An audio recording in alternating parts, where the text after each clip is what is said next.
Bismillah ar-Rahman ar-Rahim, alhamdulillah, wa salatu wa salamu ala rasulillah. Chers téléspectateurs, assalamu alaikum wa rahmatullahi wa barakatuh.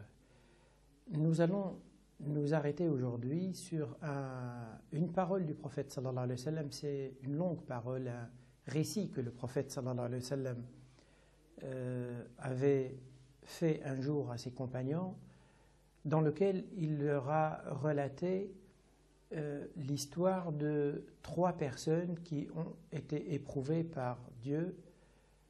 Chacun donc a eu une épreuve qui lui était spécifique. Donc dans ce hadith-là, le prophète sallallahu alayhi wa sallam dit que ces 3 personnes étaient un lépreux, un teigneux et un aveugle, et que Dieu leur a envoyé un ange qui a pris l'apparence d'un être humain, qui alla les trouver et leur dit: quelle est la chose que tu aimerais plus avoir? Donc il avait posé la question au lépreux d'abord, au teigneux ensuite, à l'aveugle en dernier, et la réponse de chacun était qu'il souhaitait avoir ou voir se débarrasser de ce qui le fait repousser les gens de lui. Donc la maladie pour le premier, la perte de cheveux et la cécité. Et ensuite l'ange leur posa une deuxième question: qu'est-ce que tu souhaiterais avoir le plus comme bien matériel? Donc les 3 avaient fait chacun un souhait. Le premier, il demanda d'avoir des chameaux. Le deuxième demanda d'avoir le bovin. Et le troisième demanda, c'était son souhait, des agneaux. Suite à la réponse de chacun, donc l'ange passa la main sur le corps du premier, la tête du deuxième et les yeux du troisième, et Allah subhanahu wa ta'ala leur a rendu la vue, ou leur a rétabli, les a rendus dans un état parfait. Et puis à chacun, Allah subhanahu wa ta'ala lui a donné le bien qu'il avait demandé. Et donc un troupeau pour l'un, c'était pas un troupeau, c'était d'abord, il leur a donné une chamelle qui était enceinte, qui allait donner des petits par la suite.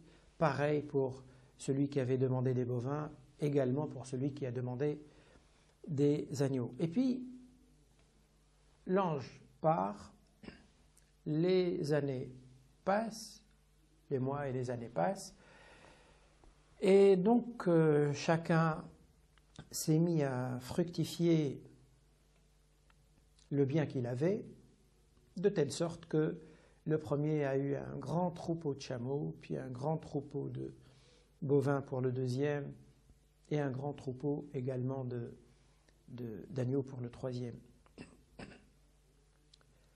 Ce même ange qui était allé les voir la première fois revient cette fois-ci les voir, mais sous un autre aspect. Toujours prenant l'apparence humaine, il va les voir dans l'apparence d'une personne très pauvre qui mendiait, qui demandait de l'aide. Et donc, il voit le premier, il lui demande, il lui dit que je suis coupé de mes moyens et j'aimerais bien une aide qui me permettrait de rentrer chez moi et rejoindre ma famille. En leur demandant, il introduit cette demande d'une autre manière. Il dit au premier: je te demande par celui qui t'a donné cette belle chevelure et cette quantité importante de biens, de me donner quelque chose qui me permettrait de rentrer. Donc, le premier, face à cette demande-là, il lui dit, écoute, il y a beaucoup de demandes, il y a beaucoup d'impôts que je paye, c'est vrai que j'ai une fortune, mais j'ai beaucoup de charges en quelque sorte d'obligations, et donc je ne pourrai pas t'aider. Et là, l'ange répond au propriétaire de ce troupeau en lui disant, il me semble te connaître, il me semble t'avoir vu avant dans un autre état où tu n'étais pas comme ça, tu avais une maladie et tu étais très pauvre. Dans tous les cas, si je demande à Dieu, la personne elle lui répond en disant non, cette fortune, je l'ai depuis longtemps et j'ai travaillé pour cette fortune. Et là, l'ange lui répond, alors je m'adresse à Dieu et je demande que si tu mens, que Allah il te ramène à l'état dans lequel tu étais auparavant. Il va voir ensuite le deuxième, à qui il lui fait la même demande, et il entend la même réponse. Et là aussi, il lui dit la même chose. Il lui dit, je t'ai rencontré auparavant dans un autre état où tu étais malade et tu étais pauvre. Et là aussi, le propriétaire de cette richesse lui dit, non, c'est que cette richesse, je l'ai depuis longtemps. Et là, l'ange fait aussi la même demande en s'adressant à Dieu, que si tu mens, que Allah te ramène à l'état dans lequel tu étais auparavant. Puis il va voir le troisième, qui était aveugle et qui avait des bovins, et il lui dit, voilà, j'aimerais bien avoir quelque chose qui me permet juste de rentrer chez moi. Et là, la réaction de la troisième personne était différente. Il lui dit, c'est vrai, moi aussi j'étais dans la misère, j'étais dans la difficulté, j'étais éprouvé, et Dieu merci, il m'a comblé. Écoute, tu sais, voilà, la vallée, le troupeau, il est devant toi, prends ce qui te plaît, et laisse ce qui te plaît.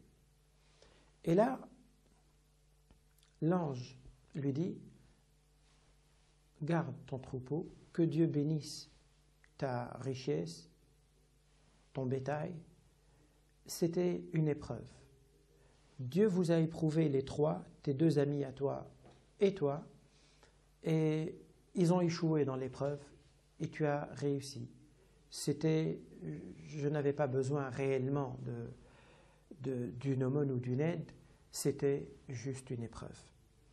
Dans ce récit-là que le prophète sallallahu alayhi wa sallam a fait à ses compagnons, il voulait leur dire à eux, nous dire à nous, puisque les paroles du prophète sallallahu alayhi wa sallam sont des enseignements universels, ouverts dans le temps, donc ils peuvent servir toujours de source d'enseignement pour l'être humain, quelle que soit l'époque dans laquelle il vit et quel que soit l'endroit dans lequel il peut se trouver. On peut tirer des enseignements importants de ce récit-là, c'est que toutes les situations par lesquelles on passe, sans qu'on puisse forcément les décoder, savoir quelle est la raison de la situation de aisance ou de pauvreté, de maladie ou de bonne santé que j'ai, sans pouvoir voir forcément l'aspect épreuve, eh bien Allah subhanahu wa ta'ala, à travers chaque situation dans laquelle il nous met, à travers chaque grâce, chaque bienfait qu'il nous donne, eh bien Dieu, c'est comme s'il nous met dans une sorte de salle d'examen et qu'il nous remet du papier et des questions et il regarde comment chacun de nous va se comporter et comment il va répondre. Et c'est très important déjà de pouvoir comprendre le sens profond des petits événements qui arrivent dans notre vie. Parce que celui qui ne voit pas ce qu'il y a derrière les petits détails de la vie et qui ne voit pas qu'au-delà de l'aspect apparent, il y a une dimension plus importante à travers laquelle Dieu nous évalue les uns et les autres. On peut dire, bien sûr, pourquoi Dieu nous teste-t-il? La question, ce n'est pas que Dieu nous teste. La question, c'est que Allah subhanahu wa ta'ala a choisi, dès qu'il a décidé, dès le premier instant de cette vie sur terre, et même avant que la vie ne se produise, avant de créer Adam alayhi salam, Allah subhanahu wa ta'ala a choisi pour l'être humain ce destin-là et ces conditions de vie-là. C'est que l'être humain va être doté d'une liberté, d'une raison qui lui permet de comprendre, et d'une liberté de choisir, et d'une possibilité d'agir. Et le sort final qui l'attend sera le fruit de cet ensemble, de l'utilisation de ces différentes facultés et du choix que l'être humain fait. Allah subhanahu wa ta'ala aurait bien pu faire qu'on soit comme des petits robots, des mini-robots, ou qu'on soit comme des anges qui ne font qu'adorer Dieu et qui ne savent pas désobéir et qui n'ont pas la possibilité de désobéir tout simplement parce qu'ils n'ont pas le libre arbitre dont nous disposons. Donc Allah subhanahu wa ta'ala a choisi pour nous ces conditions-là de vie, ce libre arbitre-là, et il nous met par la suite à travers une quantité importante de petites situations dans des moments d'épreuve. Le point le plus important, c'est d'avoir, entre guillemets, un décodeur. C'est de savoir que toute cette vie que nous passons sur cette terre-là, ce n'est pas elle la vie, c'est la pré-vie, c'est ce qui précède la vraie vie. La vraie vie, c'est ce que Allah subhanahu wa ta'ala nous a préparé par la suite dans l'au-delà. Mais cette vie-là, cette vie réelle de l'au-delà, elle se prépare ici.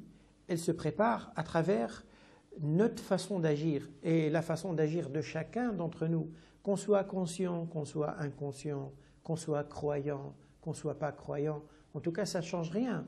Le fait que je sois conscient de ce qui se passe autour de moi ou que je ne sois pas conscient, je ne vais pas changer le monde. Le monde, il fonctionne selon sa logique. C'est à moi de faire l'effort de comprendre cette logique.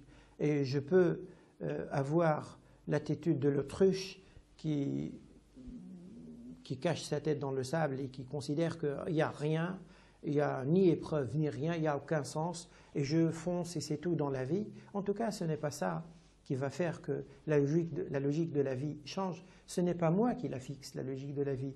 Je fais partie de cette logique, je me trouve dedans. Je n'ai pas les moyens ni la capacité d'avoir une vue macro, une vue d'ensemble sur cette vie. J'ai tout intérêt à être à l'écoute de celui qui était à l'origine de cette vie, qui m'explique sa philosophie, qui m'explique son sens et qui me donne les moyens également de faire les meilleurs choix.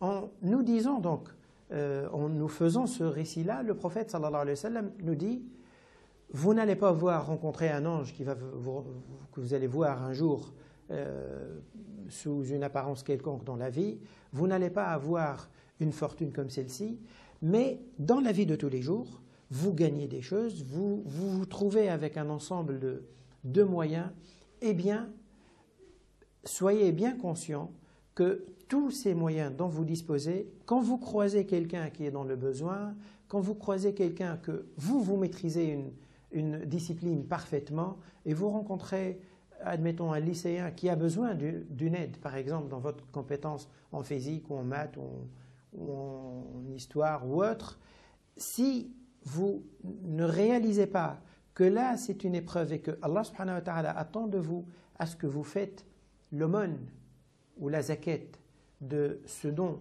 que Allah subhanahu wa ta'ala vous a fait, sachez que là vous avez perdu l'essentiel, vous n'avez pas saisi le sens profond des conditions dans lesquelles Allah subhanahu wa ta'ala vous a mis. Donc c'est important d'avoir cette lucidité, d'avoir cette vision et de pouvoir faire les meilleurs choix. Wassalamu alaikum wa rahmatullahi wa barakatuh.